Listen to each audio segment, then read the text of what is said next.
ஆன்மீக சொந்தங்கள் அனைவருக்கும் அன்பான காலை வணக்கம். நாம் நம்மளுடைய சேனலில் தொடர்ந்து நிறைய சுவாரஸ்யமான ஆன்மீகம் சார்ந்த தகவல்களை தாங்க பார்த்துட்டு வந்துட்டு இருக்கோம். அந்த வரிசையில் இன்றைக்கி என்ன நம்ம பார்க்க போகிறோம் அப்படின்னா, புதிதாக பிறந்திருக்கக்கூடிய தமிழ் மாதமான ஆவணி மாதம் எப்படி இருக்குது அப்படின்னு தாங்க தெரிஞ்சுக்க போகிறோம். எப்போதுமே புதுசாக ஒரு மாதம் பிறக்குது அப்படின்னா அந்த மாதத்தில் கிரக நிலைகள் மாற்றம் பெற்று நல்ல ஒரு பலன்களானது கண்டிப்பாக கிடைக்கும். இது 12 ராசிகளுக்காரர்களுக்குமே பொருந்தக்கூடியது தான். இருந்தாலுமே கூட அவங்களுடைய சுய ஜாதகத்தினுடைய தசா புத்திகளுடைய அடிப்படையில் ஏற்படக்கூடிய சின்ன சின்ன மாற்றங்கள் அவங்களுக்கு ஒரு சில பாதிப்புகளை கொடுக்கலாம். எப்போதுமே மாதாந்திர பலன்கள் அப்படின்றது அந்தந்த மாதத்தில் இருக்கக்கூடிய மாத கிரகங்களை வைத்து மட்டும்தான் கணக்கீடு செய்வாங்க. ஸோ கிரகநிலைகள் எப்படி அந்த 9 கிரகங்கள் இருக்கும், அதில் வருட கிரகங்கள் அப்படின்றது 4, மாத கிரகங்கள் 5. ஸோ இப்படி கிரகநிலைகள் பிரித்து வச்சுருக்காங்க. இந்த வருட கிரகங்கள் அப்படின்னு பார்த்திங்கன்னா குரு, ராகு, கேது, சனி, இதுதான் வருட கிரகங்கள். ஏன்னா எல்லாமே பார்த்திங்கன்னா குருலாம் வருஷத்துக்கு ஒரு முறை தான் மாறுவார், ராகு பகவான் 1.5 வருஷத்துக்கு ஒரு முறை, சனி பகவான் 2 வருஷத்துக்கு ஒரு முறை. இப்படி இந்த கிரகங்கள்லாம் மாறுறதுக்கு ஒரு குறிப்பிட்ட கால இடைவெளி இருக்குது. அதே போல் மாத கிரகங்கள் பார்த்திங்கன்னா மாதம் மாறிடுவாங்க. உதாரணத்துக்கு சூரியன் பார்த்திங்கன்னா 30 நாட்களுக்கு ஒரு முறை மாறக்கூடியவர் அப்படின்னு நமக்கு தெரியும். இதே போல தாங்க செவ்வாய், சுக்கிரன், புதன் எல்லாமே ஒரு குறிப்பிட்ட டைமுக்கு அப்புறமா மாறிடுவாங்க. ஸோ இவங்கெல்லாம் பார்த்திங்கன்னா இந்த 30 நாட்களுக்குள்ளேயே தொடர்ந்து மாறக்கூடிய கிரகங்கள். அதனால தான் மாத கிரகங்கள் அப்படின்னு இதை சொல்கிறோம். இந்த கிரகங்களுடைய நிலைப்பாடுகளை வைத்து தான் அந்த மாதம் எப்படி இருக்குது அப்படின்னே கணிக்கிறோம். ஸோ இப்போ பார்த்தீங்கன்னா உங்களுக்கு என்ன கிரகங்கள் எந்த இடத்துல இருக்காங்க அப்படின்றத பொறுத்து மகர ராசி நேயர்களே என்ன மாதிரியான மாற்றங்கள் உங்களுக்கு இந்த ஆவணி மாதம் ஏற்பட இருக்குது அப்படிங்கிறத தான் பார்க்க போகிறோம். வீடியோக்குள்ளே போகிறதுக்கு முன்னாடி நீங்கள் இன்னும் நம்ம சேனலை சப்ஸ்கிரைப் பண்ணாமல் இருக்கீங்க அப்படின்னா மறக்காமல் சேனலை சப்ஸ்கிரைப் பண்ணிக்கோங்க. கூடவே பக்கத்தில் இருக்கிற பெல் ஐக்கானையும் கிளிக் பண்ணிக்கோங்க. அப்போ தான் நாங்கள் போடக்கூடிய வீடியோக்கள் எல்லாமே உங்களுக்கு நோட்டிஃபிகேஷனாக உடனுக்குடன் வந்தடையும். நீங்களும் பார்த்து பயன்பெறலாம். வாங்க வீடியோக்குள்ளே போகலாம். தமிழ் மாதங்கள் ஒவ்வொன்றுமே சூரியனுடைய இயக்கத்தை வைத்து தான் கணக்கீடு செய்கிறாங்க. அதாவது சூரியன் எந்த ராசியில் என்ட்ரி ஆகிறாங்களோ அதை வைத்து தான் அந்த தமிழ் மாதமே தீர்மானிக்கிறாங்க. இப்போது இந்த ஆவணி மாதம் பார்த்திங்கன்னா சிம்ம ராசிக்கு ஒரு பலம் சேர்க்கக்கூடிய ஒரு மாதம்னு தான் சொல்லணும். ஏன்னா சூரியன் தன்னுடைய சொந்த வீடான சிம்மத்துக்கு போக போகிறாருங்க. சிம்மராசி நேயர்களுக்கெல்லாம் இது ரொம்ப ஒரு வலுவான ஒரு நேரம் அப்படின்னே சொல்லலாம். ஆனால் ஒரு சின்ன மைனஸ் என்னென்னா இந்த சூரியன் போய் கேதுவோட சேர போகிறாரு. அதை தாண்டி உங்களுக்கு எந்த பாதிப்பும் இருக்காது. இருந்தாலுமே இந்த சூரியன் அப்படின்றவர் எல்லா கிரகங்களுக்குமே ஒளி கொடுக்கக்கூடியவர், எல்லா கிரகத்துக்கும் தலைவனாக இருக்கக்கூடியவர். அவர் போய் அவர் வீட்டிலே இருக்கும் பொழுது எல்லா ராசிகளுக்குமே நல்ல மாற்றங்கள் தான் கிடைக்க போகுது. அதாவது இவர் இப்போ மகர ராசி நேயர்களுக்கு எப்படிப்பட்ட பலன்களை கொடுக்க போகிறாரு அப்படின்றத நம்ம பார்க்குறதுக்கு முன்னாடி மகர ராசியை உடையவங்க யாராவது இந்த பதிவை பார்த்துட்ருக்கீங்கன்னா கண்டிப்பாக வீடியோக்கு ஒரு லைக் பண்ணிக்கோங்க. உங்கள் ஃப்ரெண்ட்ஸ் அண்ட் ஃபேமிலி சர்க்கிளோட ஷேர் பண்ணிக்கோங்க. இந்த ஆவணி மாதத்தினுடைய கிரகநிலைகளுடைய கட்டங்களின் அடிப்படையில் பார்க்கையில் மகர ராசி நேயர்களுக்கு இந்த மாதம் கொஞ்சம் சீரான வளர்ச்சியோடு தான் இருக்க போகுது. ஏன்னா ஒரு சில விஷயங்கள் உங்களுக்கு முன்னேற்றங்கள் இருக்கும். இந்த முன்னேற்றங்கள் இருந்தாலுமே கூட ஒரு சில விஷயங்கள் நடக்கிறதுக்கு தாமதமாகும். ஒரு சில விஷயங்கள் ஏற்படாமல் கூட போகலாம், நடக்காமல் கூட போகலாம். அந்த மாதிரிலாம் வர சான்ஸ் இருக்குது.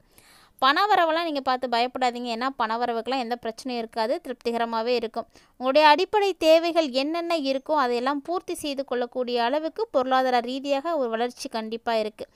அதாவது அதை தாண்டி உங்களுக்கு கிடைச்சிடும் அப்படின்லாம் சொல்ல முடியாது. ஸோ அடிப்படை தேவைகளை பூர்த்தி செய்கிறதுக்கு கூட ஒரு சில டைமில் நமக்கு பணம் பத்தாமல் போயிடுது இல்லையா, அந்த மாதிரியான சூழ்நிலைகள்லாம் உங்களுக்கு இப்போ இருக்காது. பொருளாதார ரீதியாக நல்ல ஒரு வளர்ச்சியை நீங்கள் பார்ப்பீங்க. ஆனால் அதே நேரம் உங்களுக்கு திடீரென செலவுகளும் வரத்துக்கு வாய்ப்பு இருக்குது. இந்த செலவுகளை நீங்கள் சமாளிக்கணும். அப்படிப்பட்ட ஒரு சூழ்நிலை மகர ராசி நேயர்களுக்கு இப்போ ஏற்பட போகுதுங்க. கடன் பிரச்சனையெல்லாம் ஓரளவுக்கு குறைய ஆரம்பிச்சிடும். ஏன்னா நிறைய நல்ல வாய்ப்புகள் உங்களை தேடி வர ஆரம்பிக்கும். ஸோ ஆவணி மாதம் மகர ராசி நேயர்களுக்கு பெரும்பான்மையான விஷயங்கள் சாதகமாக தான் இருக்குது. பொதுவாக இந்த ஆவணி மாதம் உங்களுக்கு சாதகமான காலம்தான். என்ன முயற்சிகள் எடுத்து வைக்கிறீங்களோ அது அப்படியே கைகூடி வரும். அதனால் நீங்கள் முயற்சி பண்ணுங்கள். எந்த முயற்சியுமே செய்யாமல் எதுவுமே நமக்கு நடக்கலை அப்படின்னு சொல்கிறது கண்டிப்பாக அது முட்டாள்தனம் தான். முடிஞ்ச அளவுக்கு முயற்சிகளை செய்யுங்க. வருமானத்தை அதிகரிக்கிறதுக்கான விஷயங்கள் என்னென்ன இருக்குது அப்படின்றதெல்லாம் சிந்திங்க, செயல்படுங்க. கடன்கள் குறையணும் அப்படின்னா அதற்குரிய முயற்சிகளை நம்ம நிச்சயமாக எடுத்து தாங்கன்னு ஆகணும். வளர்ச்சி அப்படின்றது உங்களுக்கு நல்லாவே இருக்குது. அதாவது இந்த டைமில் இருக்கக்கூடிய வளர்ச்சி பார்த்திங்கன்னா கடந்த ஒரு சில வாரங்களோடு நீங்கள் ஒப்பிட்டு பார்க்கும்போதே உங்களுக்கு தெரிஞ்சிடும் எந்த அளவுக்கு மாற்றங்களை இப்போ இதை வந்து பார்க்க போகிறீங்க அப்படின்றத. உதாரணத்துக்கு இன்றைக்கி ஆவணி 1 பிறந்திருக்கு அப்படின்னா இதுக்கு முன்னாடி இருக்கக்கூடிய வாரத்தோடு நீங்கள் பார்த்தீங்கன்னாவே தெரியும் இந்த வாரங்கள்லாம் உங்களுக்கு எப்படி இருக்குது அப்படின்னு. ஸோ இதுக்கப்புறமா உங்களுக்கு எப்படி அமைய போகுது அப்படின்றத பார்க்கலாம். சனி வேற ஆல்ரெடி பார்த்திங்கன்னா வக்ரம் ஆயிட்டார். சனி வக்ர பயிற்சி இருக்கிறதுனால திடீர் செலவுகள் இல்லைன்னா திடீர்னு ஏதாவது ஒரு எதிர்மறையான விஷயங்கள், ஏதாவது ஒரு சிக்கல் இது மாதிரியெல்லாம் நீங்கள் உருவாகிற மாதிரி இருக்கும். அந்த மாதிரியான விஷயங்கள் எல்லாம் நீங்கள் சிக்கிக்காமல் இருக்கிறதுக்கு கொஞ்சம் வந்து எச்சரிக்கையாகவே இருந்துக்கோங்க.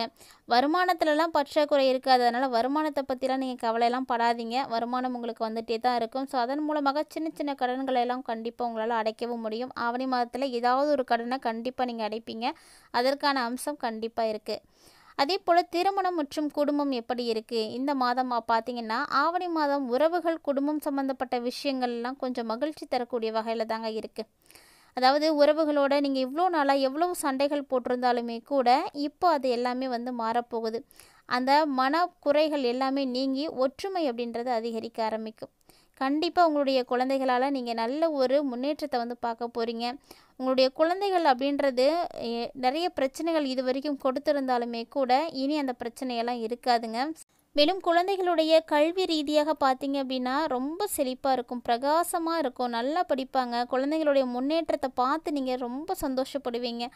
ரொம்ப ரொம்ப நல்ல ஒரு டைமிங்காக இருக்குது. ஏன்னா இது வரைக்குமே உங்களால் சேமிக்க முடியலை அப்படின்னாலுமே கூட இப்போ மீண்டும் சேமிக்க துவங்குவீங்க. ஏன்னா அந்த அளவுக்கு உங்களுக்கு வருமானம் கண்டிப்பாக கிடைக்கும். ஸோ செலவுகள் போக மீதம் இருக்கக்கூடியதை சேமிப்பில் வந்து செய்யுங்க. அப்போ தான் உங்களுக்கு எதிர்காலத்துக்கு உதவியாக இருக்கும். மேலும் இந்த காலகட்டங்களில் பிரிந்திருக்கக்கூடிய உறவுகளானது இப்போ மீண்டும் வந்து சேரப்போகுதுங்க. ஸோ மகர ராசி நேயர்கள்லாம் யாரெல்லாம் பிரச்சனைகளோடு இருக்கீங்களோ உங்களுடைய பிரச்சனைகள் எல்லாமே இந்த ஆவணி மாதத்தில் வந்து தீரப்போகுது அப்படின்னே சொல்லலாம். ஏன்னா ஒவ்வொரு மாதத்துக்குமே தனித்துவமான தன்மைகள் இருக்குது. அந்த மாதத்தில் கிரக நிலைகளுக்கு ஏற்ப கட்டாயமாக பலன்களை நீங்கள் பார்ப்பீங்க. ஸோ சொத்து வாங்கணும் அப்படின்னு நினைக்கிறீங்கன்னா அதற்கான யோகமும் உங்களுக்கு இருக்குங்க. ட்ரை பண்ணுங்கள். இந்த காலகட்டங்களில் பொருளாதார நிலை நல்ல ஒரு வளர்ச்சிகளானது பார்ப்பீங்க. வசதி வாய்ப்புகளானது உங்களுக்கு கொஞ்சம் வந்து பெருக ஆரம்பிக்கும். மேலும் இந்த காலகட்டங்களில் வேலையில் இருக்கக்கூடியவங்களுக்கு சிறப்பான ஒரு முன்னேற்றம் இருக்குது. உத்தியோகத்தில் இருக்கக்கூடியவங்களாம் ஒரு சிலர் நீண்ட காலமாக எதிர்பார்த்துட்ருக்க இடமாற்றம், பதவி உயர்வு, சம்பள உயர்வு இது மாதிரியான விஷயங்கள் எல்லாமே வந்து இப்போ சாத்தியமாக போகுதுங்க. ஸோ உங்களை உயர் அதிகாரிகள் வந்து பாராட்டுவாங்க. அவங்களுடைய ஆதரவு உங்களுக்கு வந்து இருக்குது. அவங்க ஆதரவின் மூலமாக நீங்கள் அடுத்தடுத்து முன்னேற்றங்களை வந்து பார்க்குறதுக்கான சான்ஸும் நிறையவே இருக்குது. தொழில் செய்யக்கூடியவங்களாம் உங்களுடைய தொழிலில் நல்ல ஒரு வளர்ச்சியை வந்து பார்க்க போகிறீங்க. ஸோ அடுத்தடுத்து வரக்கூடிய நாட்களில் தொழில் வியாபாரத்தை நீங்கள் எப்படியெல்லாம் விரிவுபடுத்தலாம் அப்படிங்கிறதுக்கான வாய்ப்புகளையும் நீங்கள் வந்து யோசித்து செயல்பட ஆரம்பிப்பீங்க. இருந்தாலுமே கூட யாரையுமே நம்பி பெருசாக எதையும் செய்யாதீங்க. யாருடைய ஆலோசனைகளையும் கேட்காதீங்க. நீங்கள் உங்களுடைய மனசுக்கு என்ன சரின்னு படுதோ அதை செய்யுங்க. நீங்களே சிந்தித்து செயல்படுங்க. தொழிலில் போட்டிகள் அப்படின்றது இருக்கும் தாங்க. அந்த போட்டிகளை கடந்து வர்றது தான் சுவாரஸ்யமானது. ஸோ இந்த டைமில் மகர ராசி நேயர்களும் அப்படி தான் உங்களுடைய போட்டிகளை எல்லாத்தையுமே நீங்கள் கடந்து வர போகிறீங்க. இந்த காலகட்டங்கள் இவ்வளவு சாதகமான விஷயங்களை உங்களுக்கு கொடுத்தாலுமே கூட சின்ன சின்ன விஷயங்களில் கவனமாகவும் வந்து இருக்கணும். ஏன்னா இந்த மாதத்தில் எந்த விஷயத்தில் கவனமாக இருக்கணுமோ அதை தான் ஃபஸ்ட்டு நம்ம வந்து பார்த்து தெரிஞ்சுக்கணும். அப்போ தான் பாதிப்புகள் வந்து குறைய ஆரம்பிக்கும். பெரும்பாலான கிரகநிலைகள் மகர ராசிக்கு ஆவணி மாதத்தில் அனுகூலமாக தான் இருக்குது. ஆனாலுமே கூட உங்களுடைய உடல் ஆரோக்கியத்தில் மட்டும் நீங்கள் கவனத்தை வந்து செலுத்துங்க. முழுக்க முழுக்க ஆரோக்கியம் அப்படிங்கிறது ரொம்ப ரொம்ப முக்கியமான ஒன்று. ஏன்னா உடல் ஆரோக்கியமாக இருந்தால் மட்டும்தான் நம்மளுடைய குடும்பமாக இருக்கட்டும், தொழிலாக இருக்கட்டும், வியாபாரமாக இருக்கட்டும், அல்லது உத்தியோகமாக இருக்கட்டும், கல்வி இப்படி எல்லாத்தையுமே நம்மளால் பார்க்க முடியும். இது ஒன்று சரி இல்லை அப்படின்னா எந்த ஒரு விஷயத்தையும் நம்மளால் வந்து பார்க்க முடியாதுங்க. நம்ம நல்லா இருந்தால் தான் நல்லா வேலை செய்ய முடியும், வருமானத்தை அதிகரிக்க முடியும், கடன் அடைக்க முடியும். ஸோ இப்படி எல்லாத்துக்குமே அடிப்படை அப்படின்னு பார்த்திங்கன்னா நம்மளுடைய ஆரோக்கியம் தான் இருக்குது. அதனால் ஆரோக்கியமான விஷயங்களை செய்யுங்க. உங்களுடைய ஆரோக்கியத்தை மேம்படுத்துறதுக்கு என்னென்ன வழிகள் இருக்குது அப்படின்றதெல்லாம் சிந்தியுங்க.